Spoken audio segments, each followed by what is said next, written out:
kelas RPL, selamat datang dan selamat bertemu kembali di kuliah daring untuk mata kuliah Rekayasa Perangkat Lunak. Semoga teman-teman kelas RPL semuanya dalam keadaan sehat. Baik, teman-teman, di materi pertemuan kali ini adalah tentang activity diagram. Oke, activity diagram merupakan teknik untuk menjelaskan bisnis proses, prosedur logik, maupun workflow alur kerja. Ya. Dipakai pada bisnis modeling untuk memperlihatkan urutan aktivitas proses bisnis. Jadi untuk lebih mempermudah untuk membaca aktivitas proses bisnis dari sebuah pemodelan bisnis dan memperlihatkan urutan aktivitas pada proses bisnis, ya, maka kita bisa menggambarkannya dengan activity diagram. Nah, struktur diagram ini sebenarnya mirip sekali dengan flowchart, ya, atau juga data flow diagram, ya, pada perancangan terstruktur. Namun ada perbedaan sedikit, ya. Nanti akan saya jelaskan di penjelasan berikutnya. Oke, apa saja komponen-komponen activity diagram? Yang pertama ada yang disebut dengan node. Nodes. Nah, nodes ini ada dua, ya, ada nodes inisial dan ada nodes final. Nah, komponen yang kedua adalah activity, kemudian fork, kemudian join, kemudian ada condition, lalu decision, merge, dan partisi. Oke, kalau saya menggambarkan kira-kira seperti ini dia, ya, penggambaran activity diagram ini saya contohkan satu diagram activity untuk proses pengiriman barang. Aktivitas pengiriman barang, ya. Nah, perhatikan, diagram ini diawali dengan lingkaran hitam berarsir penuh. Lingkaran berarsir hitam penuh, ya. Nah, ini yang disebut dengan initial nodes tadi. Ya, jadi setiap activity diagram harus diawali dengan initial node ini yang digambarkan dengan lingkaran berarsir hitam penuh. Baru dilanjutkan dengan sebuah aktivitas. Oke, nah ini tadi saya contohin untuk pengiriman barang. Nah, dalam pengiriman barang ini, di sini ada namanya aktivitas receive order. Ya. Kemudian teman-teman bisa melihat ke bawah ini. Di sini ada gambar, ya, panah, kemudian ada garis horizontal, kemudian ada keluar dua garis. Nah, ini disebut dengan fork. Dalam arti diagram disebut dengan fork, cabangan. Kenapa dibuat percabangan? Dianggap apabila ada dua aktivitas yang kemudian dilakukan secara bersamaan. Ya, apa itu aktivitasnya? Yaitu aktivitas fill order, pemenuhan order, dan send invoice, pengiriman invoice. Nah, oleh karena kedua aktivitas ini dilakukan bersamaan, maka ini bisa kita buat percabangan atau fork aktivitasnya. Nah, dari aktivitas fill order ini, pemenuhan order ini, di sini kita menemukan ada decision point, ya, decision point yang kemudian di sini ada dua aktivitas pada decision point ini, yaitu overnight delivery, semalam sampai maksudnya, kemudian ada regular delivery. Nah, untuk mengakhiri dari proses fill order ini, agar memenuhi aktivitas receive order, maka kita harus menunggu beberapa kegiatan atau aktivitas yang kemudian harus diselesaikan terlebih dahulu, baru dia bisa menutup receive order atau pengiriman barang ini. Yaitu yang pertama adalah send invoice dan proses pembayaran. Oke. Nah, setelah proses pembayaran dilakukan, barulah dilakukan penutupan order atau close order. Nah, perhatikan teman-teman, di sini tadi sebut ada fork. Lalu di sini ada gambar terbalik, ya, dua anak panah. Kalau tadi dia satu anak panah masuk, kemudian ada dua anak panah keluar. Di sini ada dua panah masuk, lalu satu anak panah keluar. Ini disebut dengan join. Penggabungan aktivitas. Lalu barulah bisa melaksanakan aktivitas close order. Nah, teman-teman, perhatikan, jika digambar di activity diagram, teman-teman membuat fork, maka ini harus diakhiri dengan simbol join seperti ini, ya. Jadi tidak boleh ada muncul notasi fork seperti ini, tetapi tidak akan ditemukan notasi join-nya ya. Jika ada notasi fork, maka harus diakhiri dengan notasi join. Oke, selanjutnya aktivitas dari receive order ini ditutup dengan final notes. Ini final notes ini yaitu dengan simbol atau penggambaran dengan lingkaran berarsir hitam sebagian. Maka ketika menggambarkan final notes ini, maka selesailah aktivitas receive order tersebut. Jadi menggambar aktivitas diagram diawali dengan initial notes dan diakhiri dengan final notes. Baik, apa-apa saja tadi komponen dari activity diagram ini saya jelaskan satu-satu, yaitu yang pertama ada note. Note ini ada dua, inisial dan final ya. Initial note atau disebut dengan start point ya. Start point ini dilakukan di awal activity diagram dan digambarkan dengan lingkaran berarsir hitam penuh. Kemudian end point atau final point, final note maksud saya, ini digambarkan di akhir dari sebuah activity diagram dan simbolnya atau penggambaran notasinya digambarkan dengan lingkaran berarsir hitam sebagian. Lalu ada komponen activity ya. Komponen activity ini menggambarkan proses bisnis dan dikenal sebagai activity state. Nah, ini bisa saja proses komputasi ya. Aktivitas ini boleh saja proses komputasi atau bahkan proses kondisi.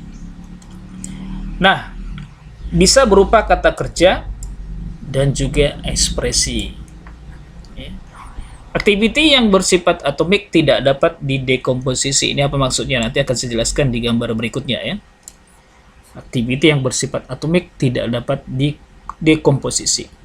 Aktiviti diagram ini, aktiviti ini digambarkan notasinya dengan persegi panjang. Nah, aktiviti dekomposisi ya, ini merupakan komponen diagram aktiviti yang berikutnya, yaitu aktiviti notasi yang dilakukan untuk menyederhanakan diagram. Menyederhanakan diagram ya, seringkali dilakukan dekomposisi aktivitas ya. Contoh ya dari aktiviti pengiriman barang ini tadi, di sini teman-teman, bentar saya hapus dulu ini. Perhatikan di sini ya teman-teman, perhatikan di percabangan aktivitas ini. Di sini terlihat tadi ada aktivitas fill order dan send invoice. Nah, pada activity fill order ini ditemukan decision point, yaitu yang kemudian di sana ada dua aktivitas, yaitu overnight delivery dan regular delivery. Nah, kedua aktivitas ini bisa kita dekomposisi ya, kita sederhanakan. Tujuannya agar lebih mempermudah orang lain membaca apa maksud dari diagram activity yang kita buat ini. Nah, kita dekomposisi ini, kita sederhanakan. Maka kalau kita disederhanakan ini kira-kira seperti ini dia jadinya. Baik ya, ini proses pengiriman tadi ya. Di sana ada dekomposisi, ada regular delivery, kemudian ada overnight delivery. Nah, proses ini yang kita sebut tadi di dekomposisi menjadi sebuah aktivitas baru, yaitu delivery order. Jadi dalam penggambarannya kita tidak perlu lagi membuat seperti ini ya, tapi cukup kita membuat satu aktivitas, yaitu aktivitas deliver order. Nah, kalau kita gambarkan jadi seperti ini. Ya. Receive order, kemudian di sini ada fork, percabangan fill order dan send invoice. Fill order tadi ini tidak lagi menggambarkan ada decision point di sini, tetapi langsung kita menggambarkan aktivitas baru, yaitu deliver order. Namun di sebelah nama aktivitas ini kita menggambarkan ini ada percabangan ya, yang menggambarkan fill order ini merupakan sub activity diagram, yang apabila orang lain ingin melihat penjelasan detail dari subnya ini, maka kita menggambarkannya di sebelah. Ini adalah sub activity deliver order yang terdiri dari decision point untuk regular delivery dan overnight delivery. Nah, kalau kita melihat gambar activity diagram yang ini ya dengan yang sebelumnya ini, maka teman-teman bisa melihat bagaimana gambar yang kita buat sekarang ini jauh lebih sederhana dan Jadi dengan tujuan untuk agar lebih mudah dipahami, maka kita membuat dekomposisi aktivitas pada beberapa aktivitas yang ada di diagramnya ya. Oke, kemudian yang jenis aktivitasnya itu ada dua ya, ada dua jenis aktivitas ini. Yang pertama ada parallel activity atau aktivitas paralel. Ini merupakan aktivitas yang berjalan secara berbarengan ya. Nah, terdiri dari percabangan. Percabangan ini itu yang sebut tadi yang fork dengan lambang ada anak panah masuk satu, kemudian ada garis horizontal atau vertikal, lalu ada anak panah dua keluar. Nah, pada proses percabangan memiliki satu transisi masuk dan dua atau lebih transisi keluar. Jadi ini salah satu ciri khas dari fork ya. Ada transisi masuk satu, kemudian dia mengeluarkan dua transisi atau bahkan lebih. Nah, sekarang pertanyaannya, apakah transisi masuk ini hanya boleh satu untuk percabangan? Tidak ya.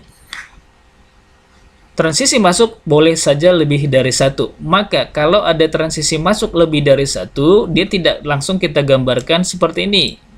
Ya. Tidak langsung kita gambarkan seperti ini. Ini salah.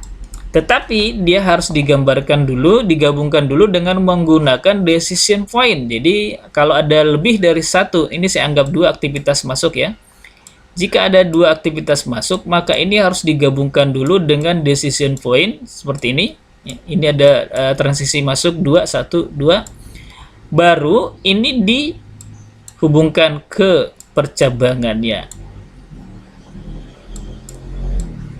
Oke, seperti ini ya. Jadi kalau ada lebih dari satu transisi yang masuk, maka harus kita gabungkan dulu dia dengan decision point, baru kita hubungkan ke percabangannya.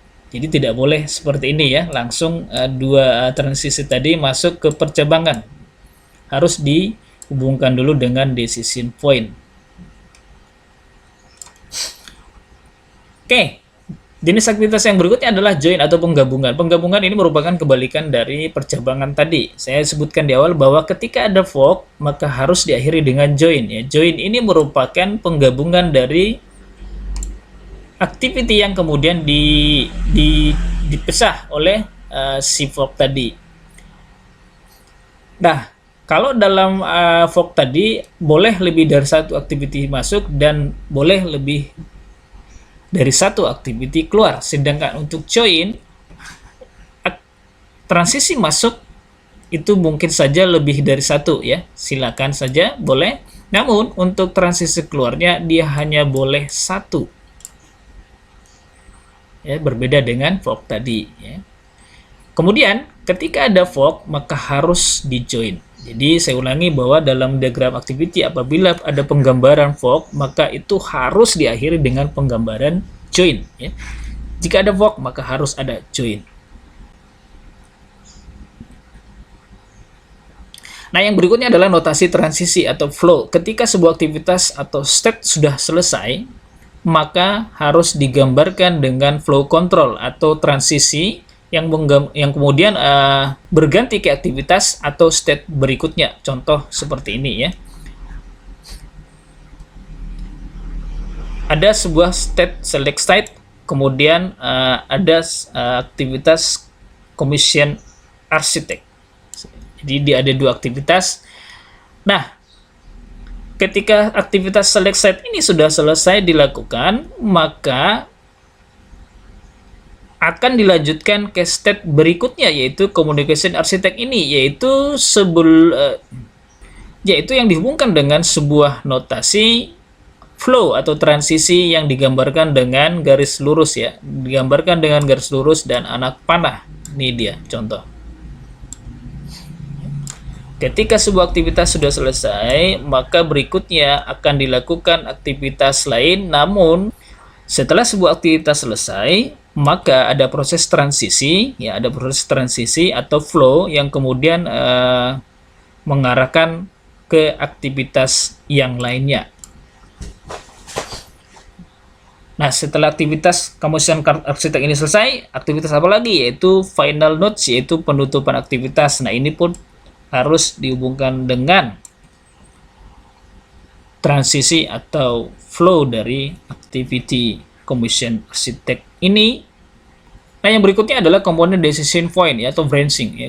Decision point ini gambarkan dengan lambang wajik, seperti ini ya teman-teman, atau belah ketupat atau diamond. Nah, di setiap decision point itu biasanya ada proses transisi ya, yaitu merupakan sebuah garis yang datang ke arah decision point maupun yang keluar dari decision point. Nah, dalam penggambaran activity diagram semaksimal mungkin hindari membuat decision point yang berlebihan ya. Jadi jangan sampai banyak sekali decision point dalam sebuah activity diagram. Nah, kemudian di awal tadi saya menyebut bahwa activity diagram ini sebenarnya hampir mirip dengan flowchart maupun DFD. Nah, dalam flowchart kita juga mengenal ini dia, ada decision point juga di dalam flowchart. Namun penggambarannya perbedaannya adalah kalau dalam flowchart kita sering menyertakan yaitu pernyataan Y atau T. Nah, dalam decision point untuk activity diagram ini tidak diperkenankan. Ya. Jadi tidak ada penggambaran pernyataan Y atau T.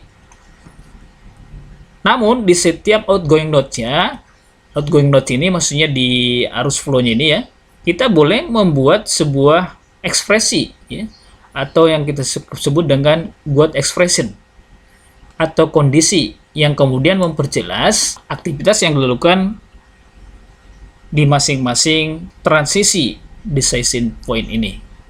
Oke, kira-kira seperti ini penggambarannya ya.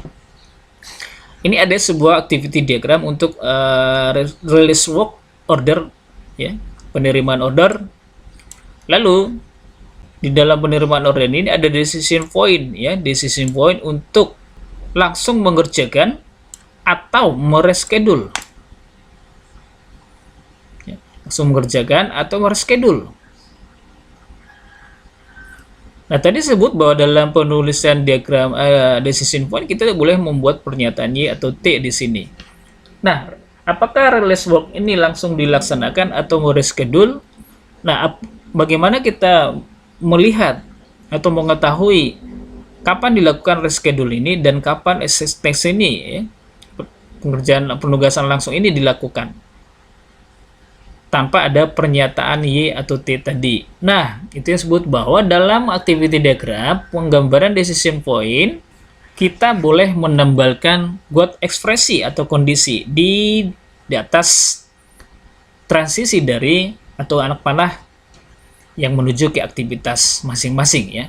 Nah, seperti contoh ini, dalam decision point ini ada reschedule. Reschedule ini kapan aktivitas ini dilaksanakan, maka kita buat di sini God ekspresinya di atas dengan menggambarkan yaitu kurawal, kemudian di dalamnya ekspresi, buat ekspresi atau kondisi kenapa reschedule ini dilakukan, yaitu pada saat material tidak tersedia.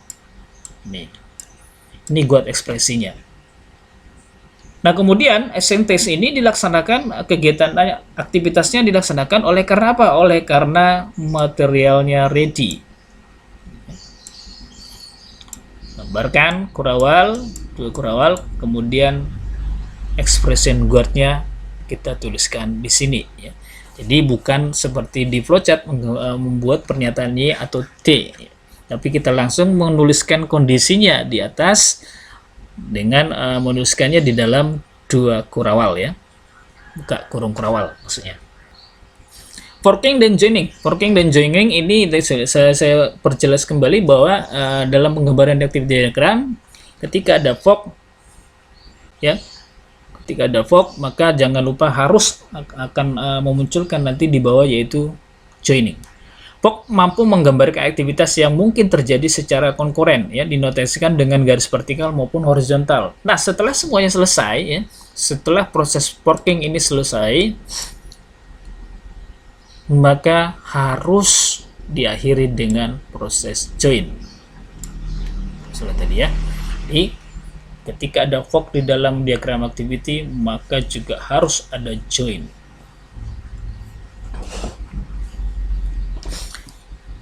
Ini dia ya. Ketika ada fork maka harus ada join. Jangan tiba-tiba ada fork di sini, namun kita tidak menemukan ada notasi join. Ini itu salah ya.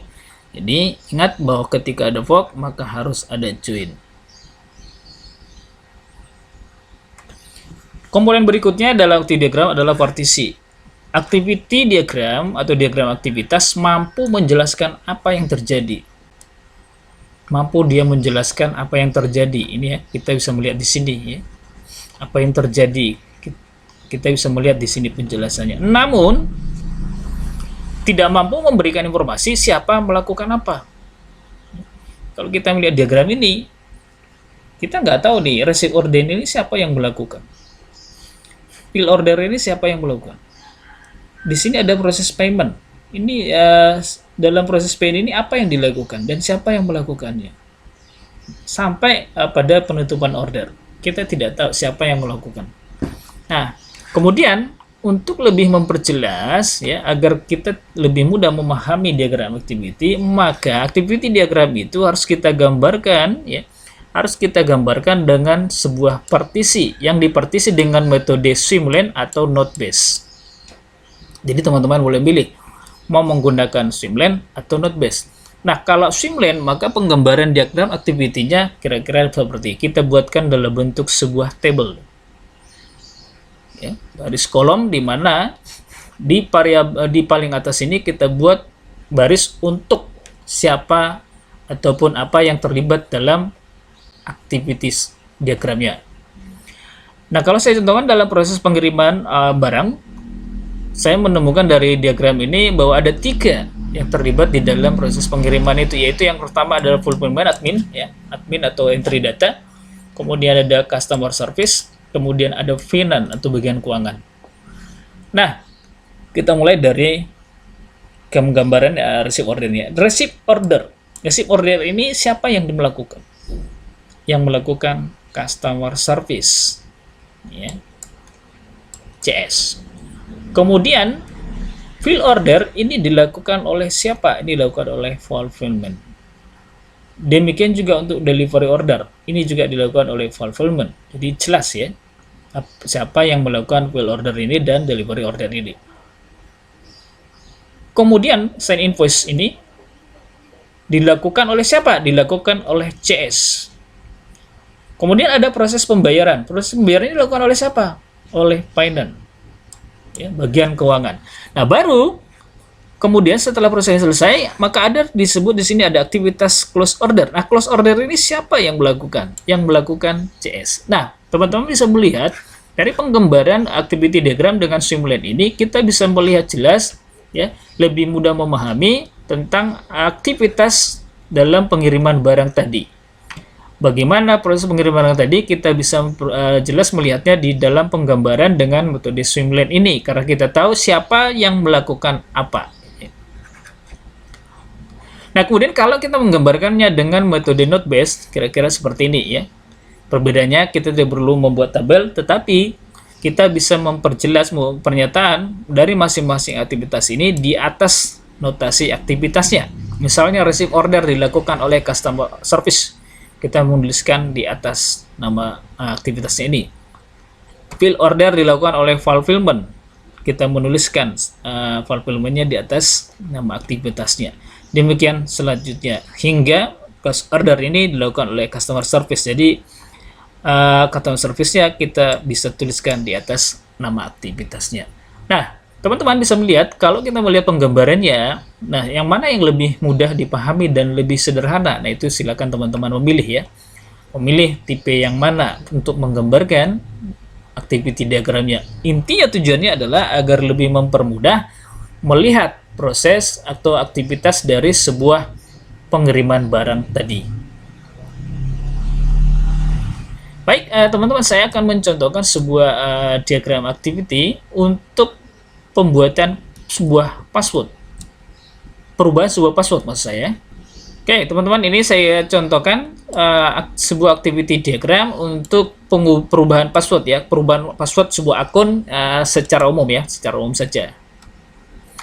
Dalam diagram aktivitas pengubahan password akun ya, perubahan akun, maka saya menggambarkan bahwa siapa yang melakukan apa di sini adalah ada variable user dan kemudian ada sistem.